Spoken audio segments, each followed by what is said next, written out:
Before I start again, I want to thank everyone here. I want to thank Paul and the assembly that you guys invited me and my family, and we have definitely enjoyed being here. Our kids have really enjoyed. Yesterday, as we were driving back, the kids just kept on talking about their day. So again, those who have been helping with kids, if you're here, thank you. I know they're probably downstairs with the kids. And for those who have cooked, and just put us together, it really is a big blessing for us to be able to come here and to present about something that is really significant for me. I think as believers in Jesus, I think it should be significant because this is, again, a part of a greater story. And it is beautiful that I could speak Hebrew here. I met Dvorah, Israeli. Right, so even, what a surprise, that I come to a small town in Quebec and I can speak Hebrew, which is always fantastic. Today, we're going to continue. So we're supposed to be in modern Israel. Okay, we're a little bit behind, so we're going to get into modern Israel. But it is really important, before we start, that we kind of remember a little bit, right, what we were talking about, because there is, again, so much. So we started with Abraham. The promise that was given to him was given to Isaac, to Jacob, to the 12 tribes, to the nation of Israel. One of the callings God gave the people of Israel is to be light to the Gentiles, right? So to be an example for the surrounding nations to who God is and His faithfulness, right? Today, we are called to be light, right? So we have that same calling as individuals to be light to the Gentiles.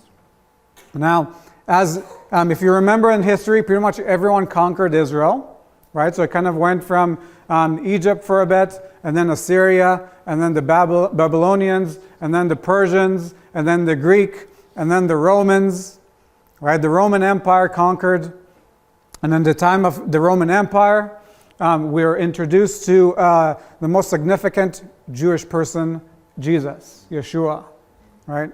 I spoke about how the Jews would have looked at him, right? Some of the difficulties and the challenges between the different powers within the Jewish community, right? So the Pharisees, Sadducees, the temple, the significance of the temple, right? The center of worship was the temple. The records of the line of David would have been in the temple, right? And there's this zeal, this passion for a Messiah, right? Jesus fit. We talked about the Mashiach ben Yosef, right? The Messiah, son of Joseph, right? The suffering Messiah, the kingdom to come, right? The everlasting King, right? If you read in the New Testament, we know that He is reigning, right? And He will reign forevermore, right? So at this time, the Jewish people are giving more trouble to the Romans, and the Romans come and pretty much demolish Jerusalem, destroy the temple at 70 AD, and you see this huge shift of power, right? Going from the Sadducees, there's no more temple, so the Pharisees get pretty much all of the power. And we get into the era of rabbis, right? The sages of Israel, right? The leaders are trying to figure out, what do we do with this group of people? Do we try and rebuild the temple again? Yeah. Or do we do something different? They chose to do something different, which is the system of synagogues and yeshivas. Okay, so if any of you have been to Montreal, I think that's probably going to be the closest yeshiva you're going to have, is a place where Jewish men will come and they will study a bit of Torah, but mostly Talmud, right? They're going to study the rabbinical teachings. So the yeshivas, right, if you know what they are, started at, second century in Israel.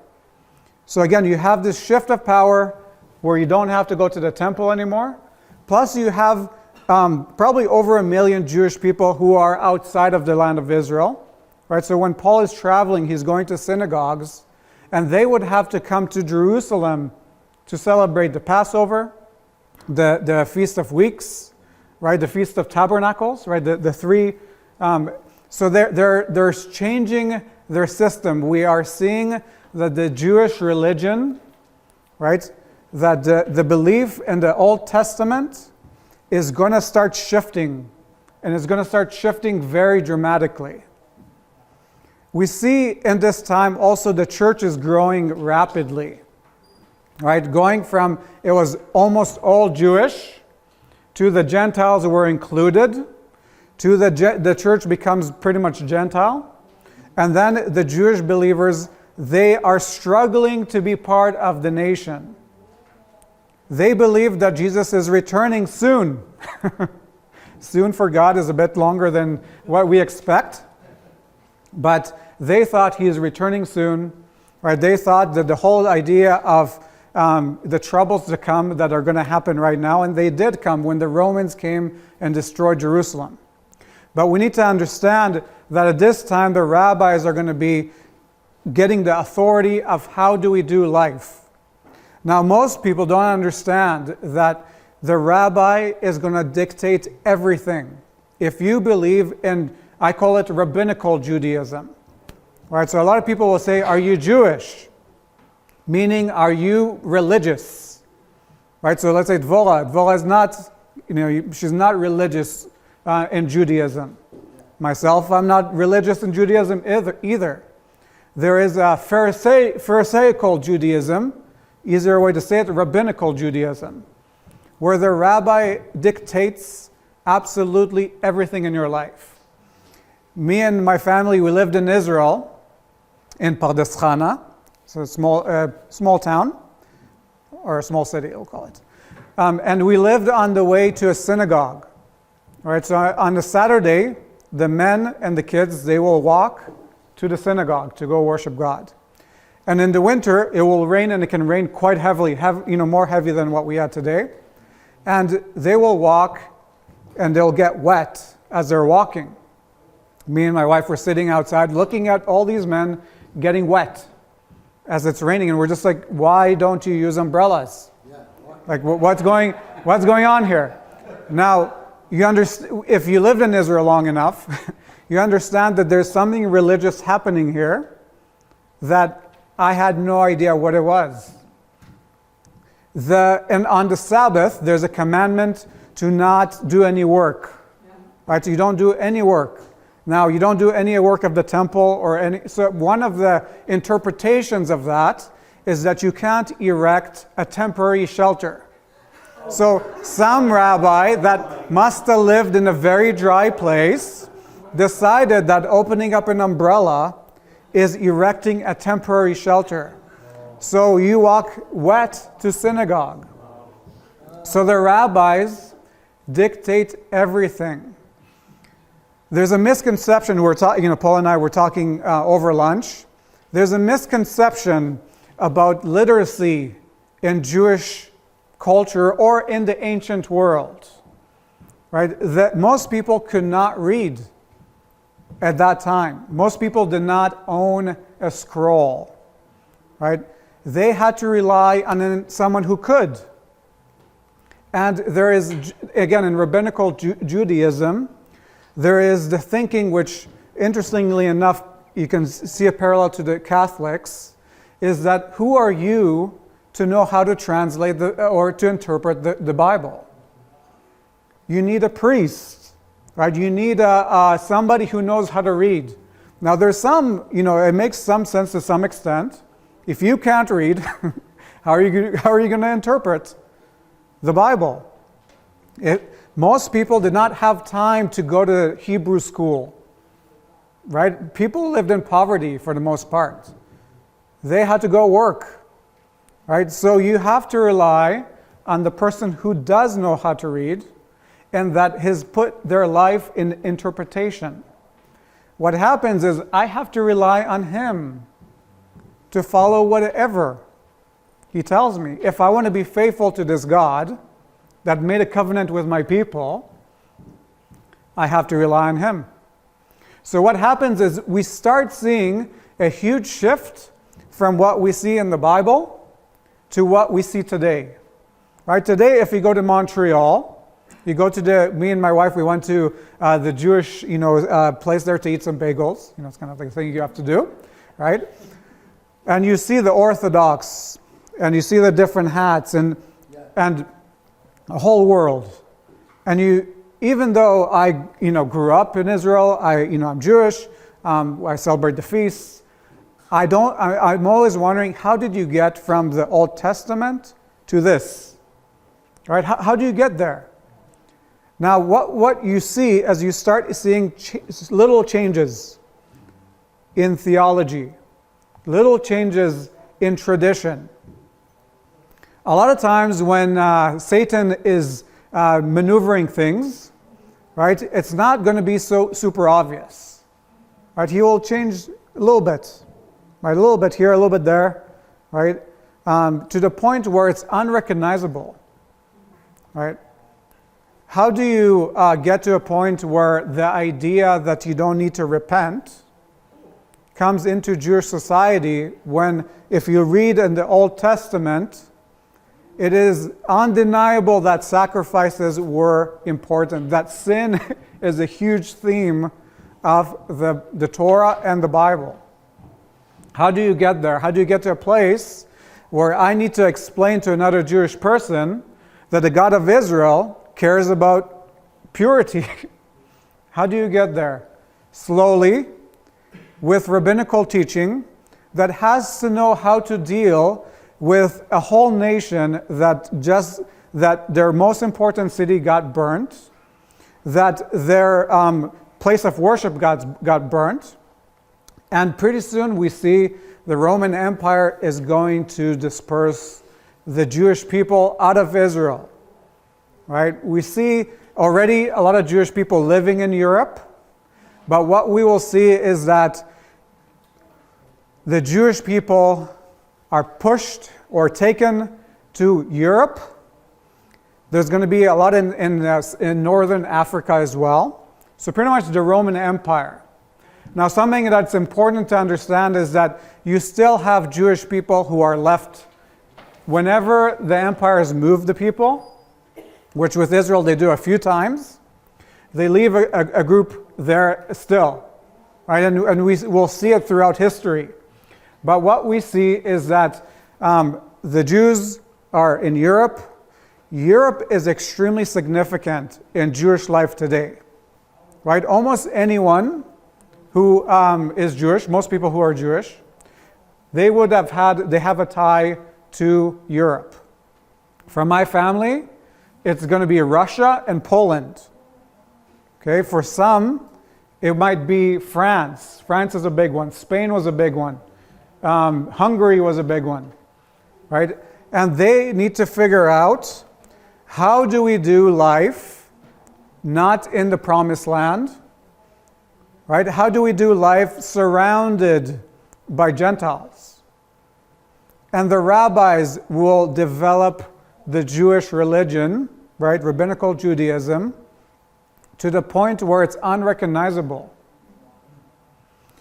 It is a couple things to note is that the oral law or the Talmud, it is said to be that it started to be written in the 2nd, 3rd centuries, but later in 1300, it is actually written down. Right? So when you look at the volumes of Mishnah, Gemara, these are some of the Talmud books, it is written in 1300. So what you see is a development of religion.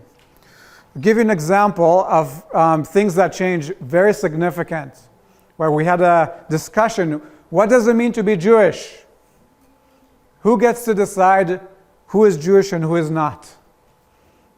If you look at the Bible, right, usually it is the father that you would enter, the father would enter, and then the family, and you would be considered part of Israel. So right in the Exodus, you have Egyptians who join Israel when they're fleeing Egypt. They convert, you can say, and they become part of Israel. The question of, a lot of times people say you are Jewish because your mother is Jewish. Where does that come from? what we'll see in this time in Europe is that there's many gaps, or many you have to rely on not very historic sources to where things change, right? So the idea that if your mother is Jewish, you are Jewish, does not come from the Bible, right? That's not an idea that comes from the Bible. It comes from Europe. And it is difficult. You have to gather the pieces to find historically what actually happened. But the rabbis, again, figured that the woman carries the baby, right? The blood, it's all the woman. So the woman is going to be depending on if the woman is Jewish, then the kids are Jewish. Again, it's not biblical, right? But the rabbis start changing those things. Other examples would be in the feasts, right? So if you study the feasts of the Bible, which you should, why should you study the feasts of the Bible? Not so you do them. You don't have to celebrate the feasts. But we learn a lot by who God is. And, we're talking about the lambs, right? The Lamb of God. When you study the Passover, you see that God has put things into place for our benefit. We can learn a lot about God and what it means to do life together by studying the feasts. One of the main feasts is Day of Trumpets. Right? So in the fall we have a lot of feasts. One of them is the Day of Trumpets. Most people don't know what the Day of Trumpets is, but they will know the Jewish New Year. Right? I'm assuming here everyone has heard of the Jewish New Year. Right? Rosh Hashanah. Right? That's Hebrew. Funny enough, it is not the New Year on the Jewish calendar. It's actually the 7th month, right? The first month is the Passover, Nisan. How do you get to a place where this feast, Day of Trumpets, gets changed so that most Jewish people today would, if I asked them where this idea that it is the New Year, where does it come from, they will have no idea. For them, this is what it means to be Jewish, is to do the New Year, even though it's not the New Year. How do you get there? You get there with rabbis who continually are able to develop doctrine. Right? We see that again with the Catholics. Right? Development of doctrine. Right? They took the Bible, they took some traditions, and you see a development of their theology. Now, interestingly enough, is that what we see, as we see an interaction with the church and Judaism, later on the Islam kind of joins the party, and they learn from each other, right? So sometimes it's unrecognizable who taught who, different systems. But you see that in Europe, the church and the Jews, the system they created, there's a lot of similarities. Something else to note about the time in Europe, really early on, when Constantine, right, the first Roman emperor, who allowed Christianity to be legal, right? So Constantine did not make it an empire, religion. He made it legal. Right? When they did the first Council of Nicaea, you start seeing language that's being used by the Christian community or leadership that is very anti-Jew.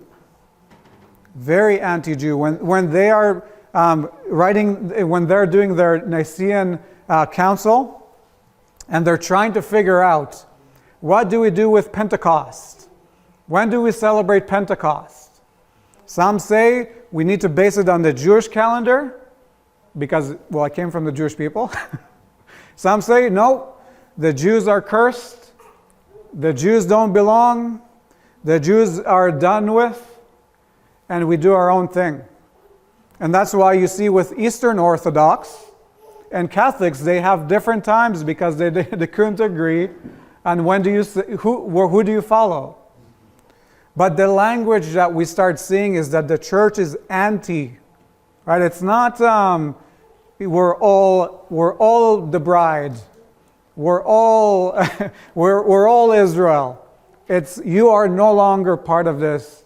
You are no longer welcome. We will persecute you, right, to the Jewish people, which is something that we will continually see, especially with the Catholic Church, but also with the Eastern, specifically Russian Orthodox Church.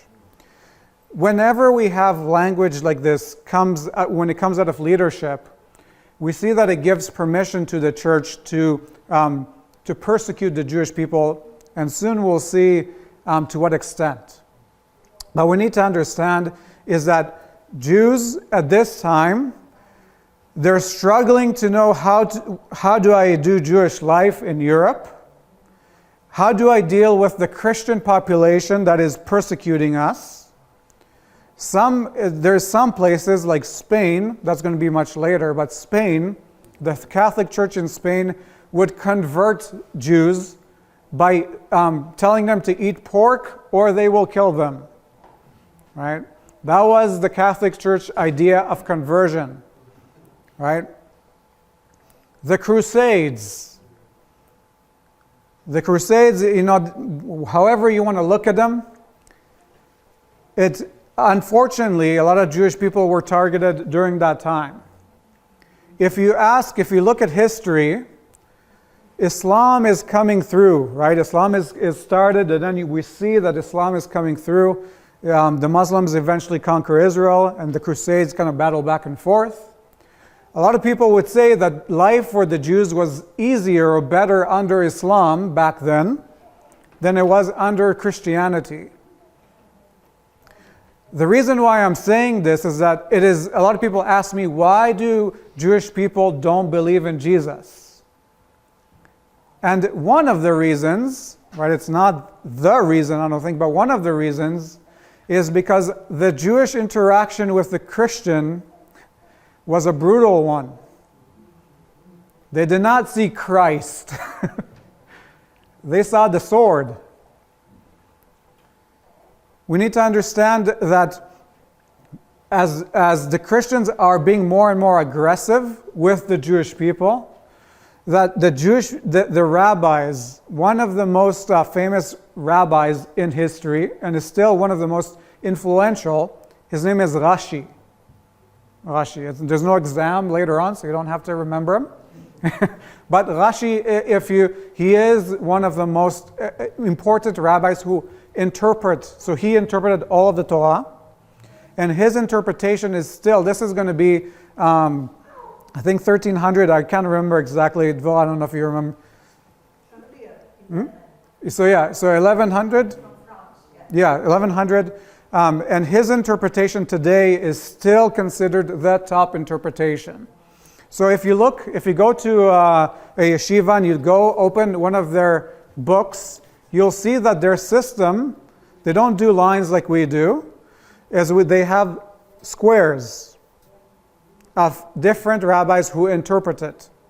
The most important interpreter is going to be in the middle, because if a book gets burnt, the piece that's going to be preserved is going to be the middle, right? Rashi is in the middle, right? Now, something that Rashi is a rabbi that needs to protect his flock, right? He is trying to protect Jewish people from the oppressing Christianity. A lot of times what we see is that Rashi is intentionally interpreting things to make it so that Christianity is not even an option. An example, the Shema or Hear O Israel, right? That's the most Jewish prayer we have, right? Shema Yisrael Adonai Eloheinu Adonai Echad. But if you're Jewish, you know this. Echad, the Hebrew word for Echad, right, is one. But when we look at the Bible, Echad does not mean singular, right? So me and my wife, we're Echad, right? We can be considered one, right? Even though we're many, right? Echad in the Hebrew language, echad, it leaves the option for plurality.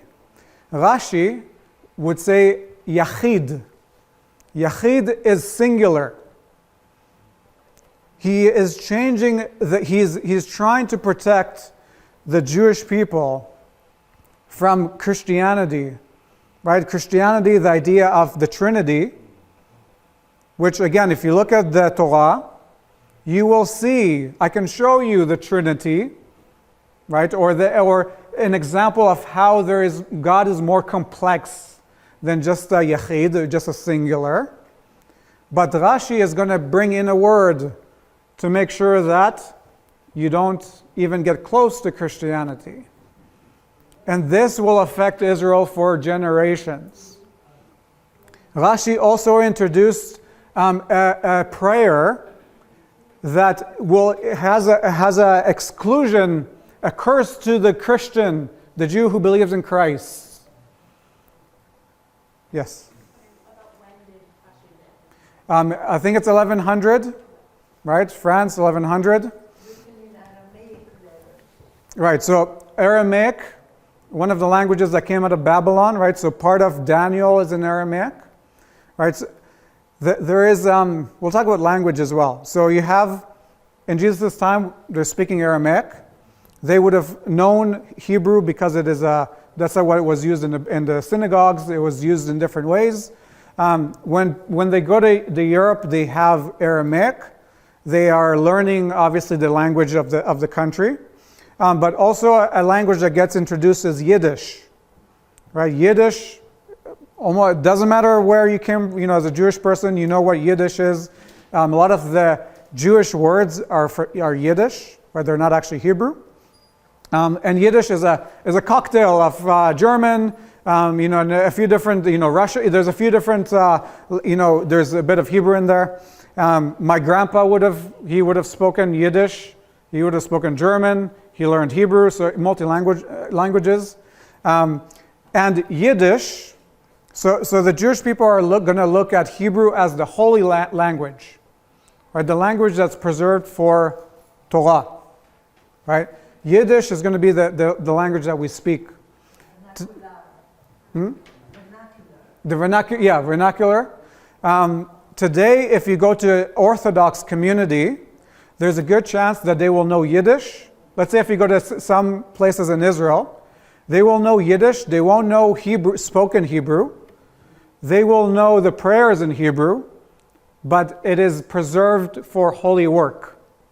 Right? So Yiddish is a language that is important in Jewish life. A lot of slang that gets used in Hebrew or in, just normal Jewish talk is Yiddish.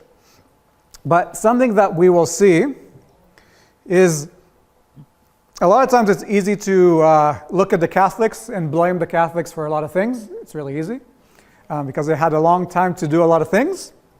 But there's another character, right? If you look at Christianity, around the 1600s, there's a huge shift with Western Europe, right? You have the Catholics, and then you have what's starting is the Reformation, right? Reformation, the change with the Catholic system, with Martin Luther, right? He's kind of the main person, Martin Luther, right? I'm not going to go into church history, but what we see is that Martin Luther, as good as I believe he did, right? He gave us the freedom to be able to read the Bible, right? To be not to be under the Catholic system. Towards the end of his life, especially, he wrote some things that are horrendous, really, about the Jewish people. I didn't realize this until later on, but again, Martin Luther, right, the father of the Reformation, really, wrote. So he wrote the book of lies, or Jewish lies, and in it, he is writing, it's called Jews with Their Lies. There was a period of time where Luther was trying to convert the Jew, and he was, let's say he was kind. He was kind in his way, and he just saw that they were not interested. A lot of times when you go and you look at the Jewish people from the outside, it's really hard to understand what are they doing. Like even for me in Dvora, I'm assuming, for me, I go to the really Orthodox areas, and I don't know what's happening. You know, they do things, they speak Yiddish, so as a person who looks from outside, it can be really difficult. And I think some of the things that Luther wrote in there is really important to what he is ushering in. Okay, so he gives, I think, 7 different things to do to the Jewish people. And this is the first one. First, to set fire to their synagogue or schools, and to bury and cover with dirt whatever will not burn, so that no man will ever again see a stone or a cinder of them. This is to be done in honor of our Lord and of Christendom. Okay, that's the first one. I won't continue. Second, I advise that their houses also be razed and destroyed, for they pursue in them the same aims as in their synagogues. Instead, they might be lodged under a roof in a barn, like gypsies. This will bring home to them that they are not masters in our country, as they boast, but that they are living in exile, in captivity, and they insistently wail and lament about us before God. Third, I advise that all their prayer books and Talmudic writings in which such idolatry, lies, cursing, and blasphemy are taught be taken away from them. If I didn't say this was Luther, I would have said this is Hitler. You know, if you didn't look at the resources, I would have said for sure this is Hitler. It's for me as a Jew who believes in Jesus, it's interesting. I have two histories that a lot of times has not been kind to each other. Unfortunately, most Jewish people do not read the New Testament, so they don't know the words of Christ. They don't know what Jesus said. He never commanded anything like this. But for the Jewish person, the church was the face of Christ. And this is what they got from the from the Orthodox, right? The Russian Orthodox have persecuted Jews for a long, long time, the Catholic Church, and then the Protestant Church. Now, guess who got ideas from Luther? Hitler. What a better excuse to use writings from, the father of Reformation. If he said it, well, why shouldn't we just do it? The Holocaust is the most significant thing that happened to the Jewish people in the last probably 1,000 years. It's probably the most significant in the last few hundred years for sure. Almost every Jewish person was affected by the Holocaust. When we understand what happened there, we're not going to go into details about the Holocaust. But we need to understand that the Holocaust has changed Jewish people. With the rise of Nazism, we are seeing the ideas that Luther wrote coming into action. Right? It gives the excuse to answer the Jewish question, what do we do with Jewish people? The Holocaust killed, this is 6 million Jewish people. My family, my grandpa, he came from Poland. My grandpa came from Poland.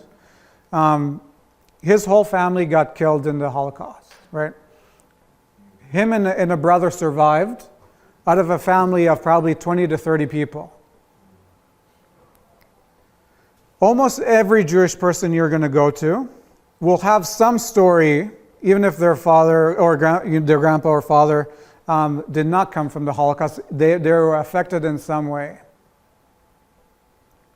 I highly recommend, if you have the opportunity, to go to the Holocaust Museum.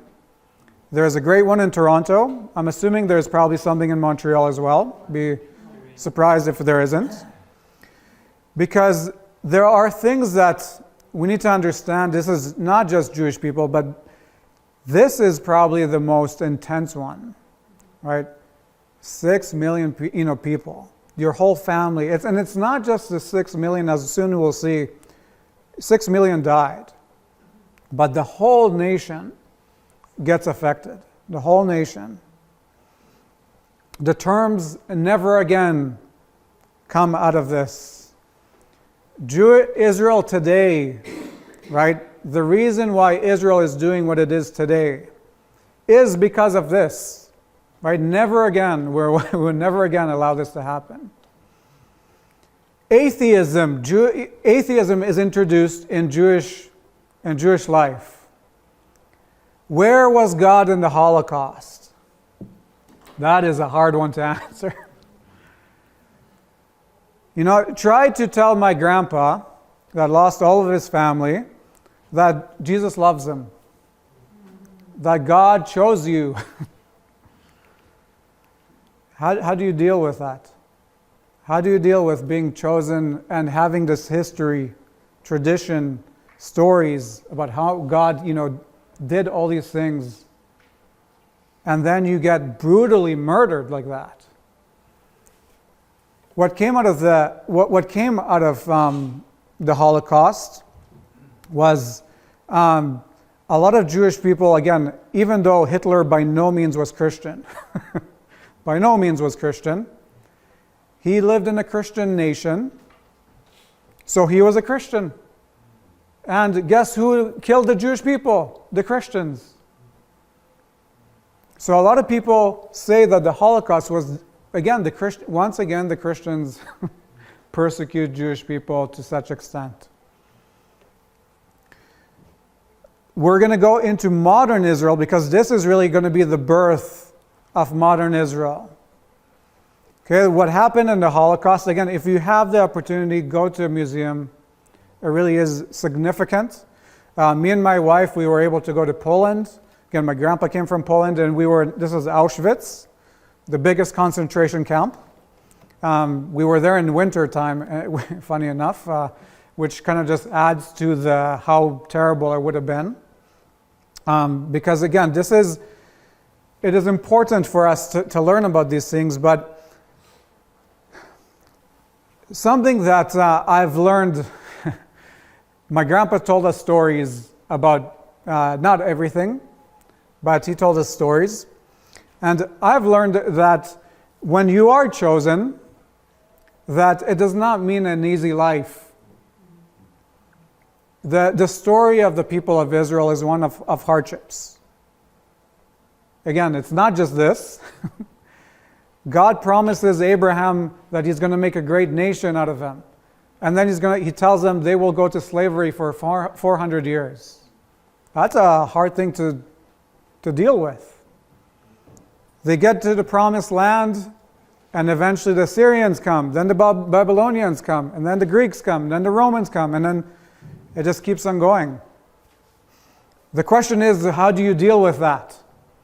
A lot of people there's a movement of Christians who want to be Jewish or wish they were Jewish.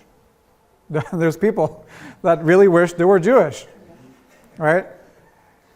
Which I can understand to some extent, but I think my grandpa would probably, would say, okay, let's do this. You become Jewish in the Holocaust. I will be here in Canada. Why not, right? Being chosen, again, does not mean that it's not about you as an individual or, just my ability. It is, God is showing who He is continually. And what we see is that we need to learn how to deal with those difficulties. This is extreme, right? Soon I'm going to talk about a few other extreme things that have happened recently that as a believer in Jesus, I need to know how to deal with, right? Because God is sovereign. And God does have a plan. It doesn't mean roses, right? There's no roses in this picture, right? But what we see is that He has a way to put His plan into action, and that good things come out of what the world would try and do. Right? Satan is really, he is in the business of trying to disrupt the plan, but he's failed time after time. And we will see that going into modern Israel.